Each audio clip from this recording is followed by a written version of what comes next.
필립 얀시라고 하는 분이 있는데, 이분이 쓴 책 중에 놀라운 하나님의 은혜라는 책이 있습니다. 그 책을 보게 되면 이런 얘기를 했어요. 이 세상이 교회 못지않게 참 좋은 일 많이 한다 지금은.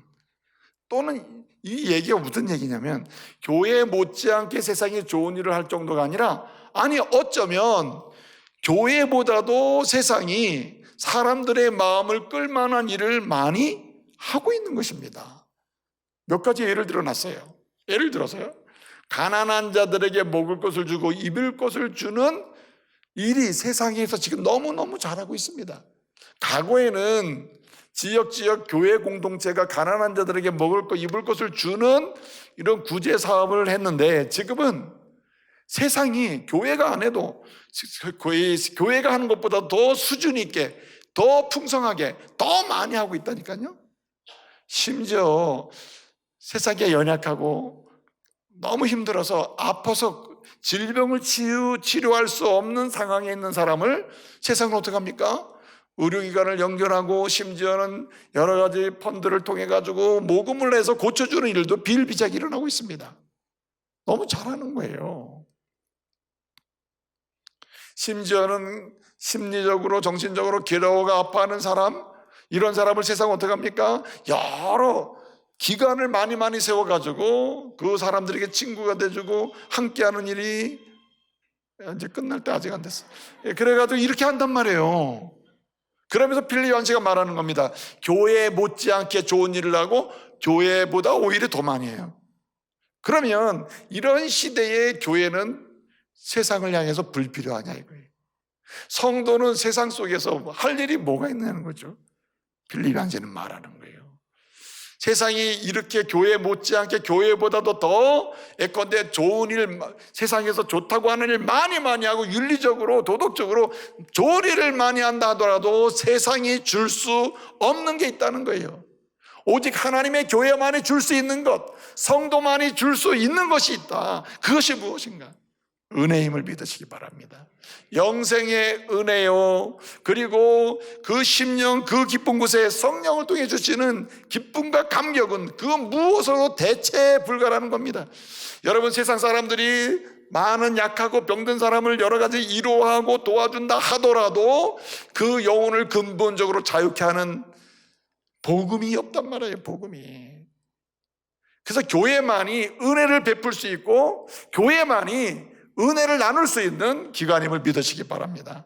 그렇기 때문에 이렇게 주관적인 시대요, 개개인의 자유를 극대화하는 시대요, 인간의 권위를 극대화하는 이런 시대에 교회가 하나님의 은혜를 받고 성도가 하나님의 은혜를 받고 세상이 줄 수 없는 유일한 것, 이 은혜를, 생명의 은혜, 영생의 은혜, 그리고 진실로 우리의 심령으로부터 나오는 기쁨을 나눌 수 있는 은혜를 이렇게 베풀 수 있으려면 어떻게 해야 되느냐? 우리 세상 사람들처럼, 세상 사람들이 다 자기의 자유를 극대화하고 주관적인 감성, 정서, 느낌을 가지고 자기 멋대로 살아가는, 마음대로 살아가는 이런 시대에 성도도 그 길을 따라가고, 성도도 인간의 권위를 극대화하는 쪽에서 내 권위 하면서 그쪽으로 따라간다면 이 선물을 줄 수 있겠냐는 거죠. 그럴 수가 없다는 겁니다. 오늘 사사기를 마치면서는 그래서 우리에게 얘기하는 거예요. 만약에 교회도 성도도 세상 따라가면서 그렇게 산다면 그 결국은 똑같다는 말입니다. 혼돈, 영적인 멸망에 도달하게 된다는 거예요. 여러분, 세상의 결론이 무엇입니까? 아무리 잘 살고 아무리 권위가 있고 아무리 권세가 있고 명예가 있고 아무리 최고의 즐거움을 쾌락을 누리며 살았다 하더라도 은혜 아니면 마지막은 영적인 멸망이에요. 하나님의 놀라운 은혜가 아니면은 마지막엔 설 자리가 없는 것입니다. 그렇기 때문에 이 세상을 향하여 먼저 우리가 은혜를 받고 은혜를 흘려보내고 은혜를 베풀 수 있는 이 시대의 교회의 성도로 살기 위해서는 우리가 해야 될 일은 딱 하나라는 거예요. 예수님이 보시기에 옳은 대로 행해야 한다는 말입니다. 아멘. 예수님의 보시기에 옳은 대로, 내 생각대로 내가 원하는 대로, 내가 느끼는 대로 이렇게 극단적 주관성을 표출하는 그런 삶이 아니라, 오늘 사사시대의 사람들이 그랬다는 거예요. 내가 느끼는 게 그런데 뭘, 내 생각에 그런데 이러면서 판단을 했다는 거예요. 누가? 하나님을 섬긴다는 이스라엘 백성이 그랬다는 말이죠. 오늘 이 시대도 말이죠, 그리스도인임에도 불구하고 하나님의 자녀임에도 불구하고 그렇게 사는 그리스도인들이 점점 늘어나고 있다는 말이에요. 오늘 주님 말씀하신 것이죠. 그 마지막은 영적인 절망의 영적인 종말의 영적인 멸망이니 그래서는 안 된다. 은혜를 받고 은혜를 베푸는 하나님의 사람이 되려면은 예수님이 보시기에 옳은 대로 행하라는 거죠. 만약에 그렇습니다. 우리가 보기에 우리의 소견대로 행하게 되면, 우리가 옳다고 생각하면서 우리의 소견대로 행하게 되면 나타나는 결과는 하나님이 보시기에 나쁜 그런 결과가 나와요. 그러나 하나님 보시기에, 예수님이 보시기에 옳은, 그리고 올바른 그렇게 행하게 되면 우리가 보기에는 굉장히 약하고 우리가 보기에는 아닌 것 같아도 결국은 생명의 역사가 나타나는 거예요. 결국은 기쁨과 환희와 감격이 있게 되는 인생을 살게 된다는 말입니다. 이 은혜 누리시기 바랍니다. 그래서 예수님 보시기에 옳은 대로 행하면 세 가지 현상이 나타나는데, 첫째는 사랑의 부요함이 나타나요. 사랑의 부요함. 그래서 예수님이 보시기에 옳은 대로, 이게 이제 창세기 언어에서는, 말씀에서는 하나님이 보시기에 심히 좋은 대로입니다. 하나님 보시기에 심히 좋은 방향으로 선택과 결정을 하고 행동을 하게 되면 그 결과는 하나님의 사랑의 부유함을 알게 되고, 그리고 함께하는 사람이 야, 당신 참 행복하게 사네, 이렇게 하면서 그 사랑에 대한 관심도 갖게 되고 그 사랑을 나눌 수 있게 된다는 말입니다. 또 한 가지는 진정한 자유의 부유함을 경험하게 됩니다. 보통 인간이 인간의 자유를 극대화시키고 주관적인 자유를 극대화시켜 놓으면 이게 자유련이 생각하지만, 여러분 보세요, 그렇게 권위가 해체되고, 여러분 이 다원주의 사회에서는요 해체가 주제어가 됐어요. 다 해체입니다. 남성 해체, 여성 해체, 부부 해체, 가정 해체, 다 해체시키고 있단 말이죠. 네? 지금은 성에 대한 종류가 뭐 셀 수가 없지 많잖아요. 얼마 전 뉴스를 보니까 미국의 미국이라는 나라의 서류나 여권에는 이제는 자기가 원하는 성을 기입하게 됐다는 거예요. 나 남자로 기입해. 그런 남자. 나는 혼성. 그 다 이제 기입하게, 자기가 원하는 대로. 이게 얼마나 복잡해졌습니까? 네? 그런데 이러한 시대에 우리가 예수님 보시기에 옳은 대로 행하면 진정한 자유가 극대화된다는 거죠. 내가 내 자유를 극대화하려고 하는 그러한 세상의 흐름에 맞서서 진정한 자유를 누리게 된다는 거죠. 죄로부터 자유, 하나님이 싫어하는 것에서 벗어나는 자유, 그리고 하나님이 좋아하는 것을 선택하고자 하는 갈망하는 자유, 그리고 실제 선택하는 자유까지 누리게 된다는 말입니다. 여러분 요한복음 8장 32절을 보게 되면 이런 말씀이 있습니다. 진리를 알지니 진리가 너희를 자유케 하리라 했어요. 그 자유라는 것은 단순히 그냥 약간의 자유의 문제가 아니라 근본적으로 나를 고단하게 만드는 죄로부터의 자유, 악함으로부터의 자유, 고단함으로부터 자유이고, 동시에 하나님이 좋아하는 방향으로 나가는 자유, 선택하는 자유, 달려가는 자유. 누가 뭐래도 난 이 길로 갈 거야 하면서, 이건 자유잖아요. 그런 자유를 누릴 수 있는 기쁨을 누린다는 말이죠. 또 한 가지는요, 샬롬을 누립니다. 예수님이 보시기에 좋은 대로 옳은 대로 행하게 되면, 사실은 창세기 1장에 보게 되면 주님이 보시기에 좋았더라, 하나님 보시기에 좋았더라는 말이 나오는데, 이 상태가 샬롬이에요. 하나님 보시기에 좋은 상태인데 거기에는 침략이나 싸움이나 이런 게 돌을 틈이 없는 것입니다. 한마디로 뭡니까? 샬롬이죠. 예수님이 보시기에 좋은 대로 행하면 그 결과는 뭐냐면 항상 샬롬이 있는 거예요. 한번 생각해 보세요.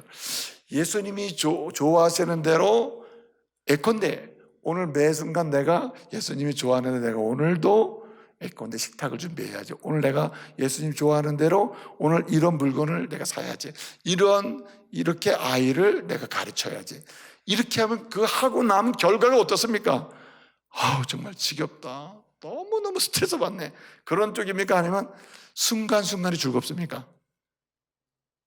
해봤어야지 이게 또 하여튼 하나님이 그렇게 위로를 준다는 거예요. 그러므로 사랑하는 성도 여러분, 예수님이 보시기에 옳은 대로 행하시다가 하나님의 사랑의 부유함도 경험하시고 세상에서 경험치 못하는 벗어나는 자유, 선택하는 자유까지, 나가는 전진하는 자유까지 누리는 그런 복도 누리시고, 특별히 세상이 아무리 설명을 해도 이해하지 못하는 그러한 샬롬을 경험하는 은혜가 있기를 말씀으로 축복합니다. 그러기 위해서는 세 가지를 잘해야 되는데, 첫째는요, 예수를 왕으로 모셔야 됩니다. 예수님의 주권을 인정해야 되는 거예요. 오늘 본문 말씀 보게 되면 25절에 뭐라 했습니까? 그때 왕이 없으므로 이 사람들이 자기의 좋은 대로 행했다. 주관적으로 행했다는 말이에요. 자기 좋은 대로, 자기 느낌대로, 자기가 생각하는 방향대로, 자기가 가고 싶은 대로, 하고 싶은 대로 행했다는 말입니다. 뭐가 없으므로? 왕이 없으므로. 왕이 없으므로. 그래서 사사기는요, 1장부터 21장까지 보게 되면 이제 3장부터 16장까지 보면 사사들이 쭉 나와요. 제가 말씀드렸듯이 6번의 큰 패러다임이 있는데 그 사이클을 타면서 사사들이 소개되거든요. 근데 그 사사들도 어떻습니까? 사사들도 온전치 못한단 말이에요. 삼손도 사고치죠. 기드온도 아들들이 그렇게 되죠. 문제가 다 많아요, 사사들도. 그렇기 때문에 사사들의 한계가 뚜렷하다. 이거는 뭐냐면은 인간은 그 누구도 왕이 될 수가 없다는 말입니다. 진정한 왕은 사람에게서 나와서는 안 되는 거예요. 사람에게서 왕을 세워놔 봐야 한계가 뚜렷하다는 겁니다. 그러므로 영원하지. 그래서 이 사사기에서는 여호와의 사자라는 말이 종종 나오는데, 이 메시아를 지칭하는 언어가 대부분입니다. 한마디로 그리스도를 나의 왕으로 삼을 때, 그리고 그분을 따라갈 수 있는 기회가 생긴다는 거죠. 예수님을 왕으로, 주인으로 모실 때 그분이 보시는 가운데 내가 행할 수 있는 기회를 얻게 된다는 말이죠. 예수님을 주인으로 모실 때. 그래서 여러분, 사람은 무엇을 주인으로, 누구를 주인으로 인정하느냐에 따라서 태도가 달라집니다. 예수님을 주인으로 모시면 그 주인 앞에서는 내 삶을 뭔가 다듬을 수 있는 기회를 갖죠. 뭔가 공고하게 새롭게 하려고 하는 수고를 하게 되죠. 근데 주인이 아니면 어떻습니까? 상관없는 행동을 하게 되는 거죠. 그래서 복음서를 보게 되면 마태복음부터 요한복음까지 보면요, 복음서에서는 결론이 뭐냐, 예수님을 따르는 자들이 최종적으로 말하는 결론이 뭐냐, 주는 그리스도시에 살아계신 하나님의 아들이니, 이 말의 요점은 뭐냐면 당신 나의 주인이요 왕입니다, 이런 뜻이에요. 그래서 예수를 믿는다는 말은 믿습니다라고 고백은 하지만 이 고백이 끝나는 게 아니라 진짜 예수 믿는다는 말은 예수님을 나의 주인으로 모신다는 뜻이에요. 주인으로 모신다. 사람은 둘 중에 하나예요. 자기가 주인이 되든지 아니면 누군가를 주인으로 모시든지예요. 그런데 오늘 사사기는 이렇게 얘기합니다. 사람은 왕이 될 수 없는 겁니다. 사람에게서 리더십, 완전한 주권, 로드십을 사람이 가질 수가 없어요. 그렇게 줘봐야 되지도 않는다는 거죠. 오직 왕 대신 주님은 오직 예수밖에 없다. 예수를 왕으로 모실 때 그분이 당신의 삶을 안내를 한다는 거죠. 완벽한 가이드는 완벽하게 안내를 해줍니다. 갈 길, 그리고 알아야 될 거, 깨달아야 될 거 다 안내를 해주죠. 예수님은 우리의 완전한 안내자가 되시기도 하고, 완전한 인도자가 되시기도 하고, 완전한 공급자가 되시기도 하고, 완전한 평안의 그런자가 되심을 믿으시기 바랍니다. 그래서 예수를 왕으로 모셔야 한다는 거예요. 사실은 왕이 없음으로 할 때 이 책이, 사사기가 기록될 당시에는요, 다윗이 이제 막 왕이 되면서 왕권을 강화시킬 때입니다. 그러니까 다윗이 이 왕권이 강화될 무렵에 이 사사기가 기록되는데, 그럴 때니까 왕이 없었기 때문에 이렇게 됐으므로 왕권이 강해야 한다는 논리가 있는 거예요. 다윗 자기가 왕이 되니까 왕권을 강화해야 될 거 아니겠어요? 그렇죠?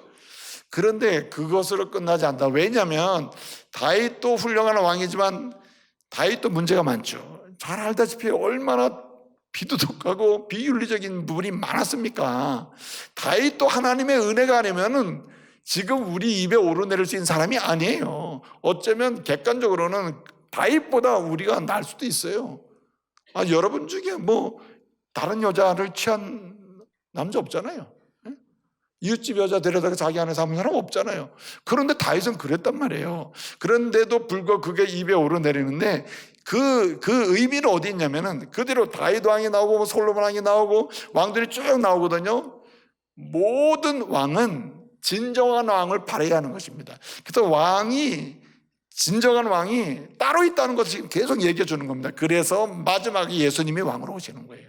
그러므로 저와 여러분의 인생 여정 중에 어떠한 상황에서도 예수님을 왕으로 주인으로 모시고 예수 바라며 사시기를 말씀으로 축복합니다. 그래서 주바라기라는 말이 생기는 거예요. 해바라기가 아니라 주바라기가 생기는 거예요. 좌우 옆 사람 축복하세요. 주바라기 되세요. 주바라기.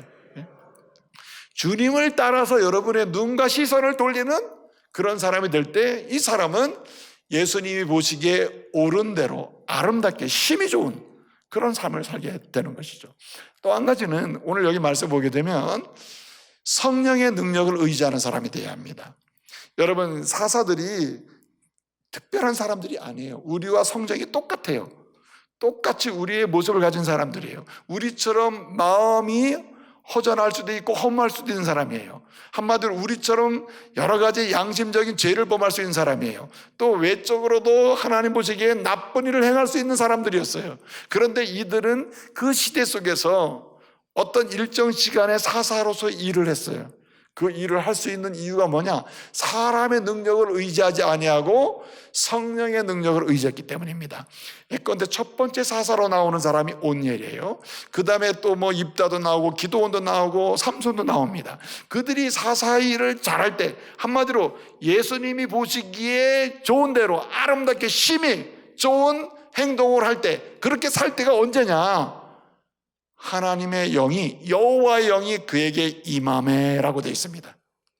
여러분, 사사기 3장 10절이나 11장 29절이나 13장 25절을 보면은 각각 사사들에 대해서 사사들이 뭔가 예수님 보시기에 좋은 일을 하기 시작하기 전에 무슨 일이 있었는지를 설명하는데 그 공통적인 이야기는 뭐냐면 여호와의 영이 그에게 뭐하매?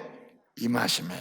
구약시대와 신약시대의 차이는, 구약시대는요 성령께서 임하시고 떠나기도 했어요. 죄를 짓고 범하면 떠나시기도 했어요.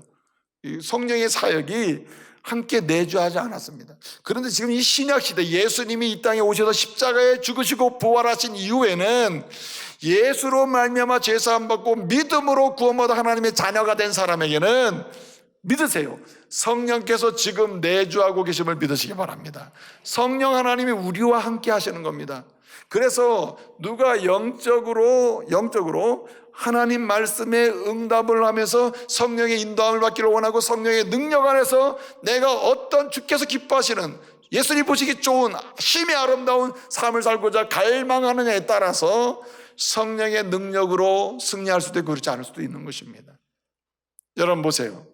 어머니 아버지가 지금 같이 살아요. 저 어린아이가 있다 쳐요. 그럼 엄마 아빠 같이 있죠. 그런데 엄마 아빠는 아이에게 있어서는 완전한 후원자예요. 아이가 넘어지면 일으켜줄 사람이에요. 그리고 아이가 못하는 거 해줄 사람이 부모예요.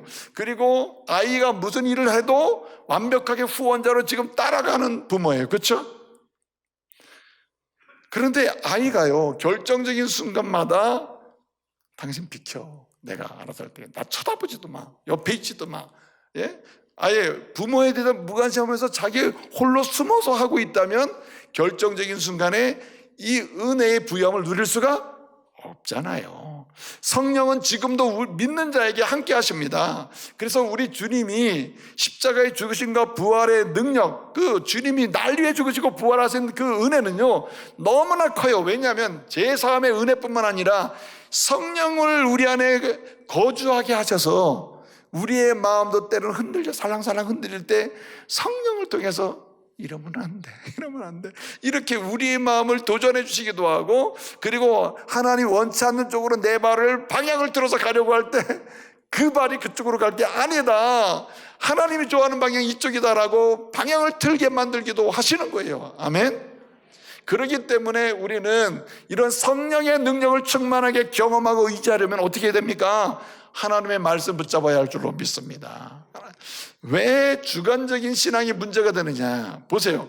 환상을 보고, 또 제가 말씀드렸잖아요. 환상을 보고 꿈을 꾸고, 또 하나님이 내게 말씀하셨어 같은 이러한 음성을 듣고 온갖 특별한 주관적인 경험을 하더라도 이 주관적 체험에 한계가 있습니다. 한계가 뭐냐면 말씀을 벗어나지 않아요. 할렐루야. 66권 말씀을 벗어나지 않는다 이 말이죠. 그리고 내가 아무리 하나님 나라를 신비한 체험을 했다 하더라도 그것은 기록된 성경 말씀을 당신이 체험하게 했을 뿐이지 새로운 것을 보고 온 것도 아닙니다. 그리고 내 주님께 기도하면 주님이 특별하게 이렇게 응답해 주신다고 해서 아닙니다. 성경은 이미 약속해 주신 거예요. 할렐루야. 그렇기 때문에 성령의 능력으로 우리의 삶을 주님이 보시기에 좋은 대로, 심히 아름다운 대로 가기를 원한다면은, 그래서 여러분 뭘 붙잡아야 합니까? 말씀을 붙잡아야 되는 거예요. 말씀을. 그래서 여러분 제가 항상 말씀을 드립니다. 뭐 꿈을 꾸고 뭐 보니까 뭘 했다. 여러분 항상 주님께서 어떤 말씀으로 내게 교훈하시고 안내하실지 기대감을 가지고 말씀을 더 사모하시기 바랍니다. 그러다 보면 말씀을 통해서 깨달을 때가 있어요. 그 은혜 주시는 것입니다. 마지막 한 가지 꼭 드리고 싶은 말씀이 있습니다. 그것이 뭐냐면 바로 순결한 삶이에요. 예수님 보시기에 옳은 데 행하는 사람은 뭐냐? 그 심령이 거룩해야 돼요. 순결해야 돼요. 고린도서 7장 1절 말씀이나 디모데후서 2장 21절 말씀 보게 되면 선한 일에 합당하게 거룩하고 순결하고 예컨대 정욕과 욕심으로부터 벗어나는 이런 삶의 순결함이 있어야 한다는 말입니다. 여러분 우리가 성도를 만나보면 이런 느낌 받을 때 있죠. 아, 저분 마음은 어째 이렇게 곱지? 이런 마음이 들 때가 있죠. 느낌 있잖아요. 왜? 그렇죠? 예? 아, 진짜 저분 참 마음이 참 곱다. 어떻게 이렇게 따뜻할까? 내가 경험하지 못했던 것을 예수 믿는다고 하는 이분에게서 경험하네. 그럴 때 있죠. 순결한 마음, 정직한 마음, 따뜻한 마음. 그렇죠? 예? 그래서 여러분 예수님 보시기에 옳은 대로 행하고 주님 보시기에 심히 좋은 어떤 행동이나 실질적인 활동이 일어나는 현장을 보게 되면 그 사람이 어떤 사람이냐? 항상 그 심령이 순결한 사람이에요. 주님 앞에서 순결하기를 소원하는 사람이에요. 그래서 선한 일에 합당한 사람, 디모데후서 2장 21절 말씀대로 선한 일에 합당하게 쓸 수 있는 그런 마음의 준비가 되는 깨끗한 그런 그릇이 된 사람이라 이 말이죠. 그러므로 여러분 눈에 안 보이는 것을 깨끗하게 해야 됩니다. 겉으로 드러나는 것을 깨끗하게 하는 건 누구나 하는 일이죠. 적어도 누구를 만나려고 하는데 우리가 지저분한 사람으로 보이겠습니까? 아니죠. 그런데 여러분 진짜 예수님 보시기에 옳은 대로 행함으로 은혜를 받고 은혜를 나눠줄 수 있는 사람은 누구냐? 바로 초점이 어디 있냐면은 우리가 눈에는 안 보이지만 성령께서 내주하시고 그리고 주님이 보고 계시는 내 심령이라 이 심령. 예? 아우 집사님 안녕하세요. 지가 잘났어. 얼마나 잘났어. 예? 어머 권사님 이렇게 아름다워요. 그냥 해주는 말이에요. 여러분 이런 식으로 살면 됩니까? 그리스도는 절대 그러면 안 돼요. 주님이 다 보시면 말씀드렸잖아요. 주님 보시기에 어떻게 행하라? 옳은 대로 아름답게 행하라는 거예요. 그럴 때 하나님께서는 그를 통해서 은혜를 베푸시고 은혜를 또 세상에 베풀 수 있는 기회를 주실 줄로 믿습니다.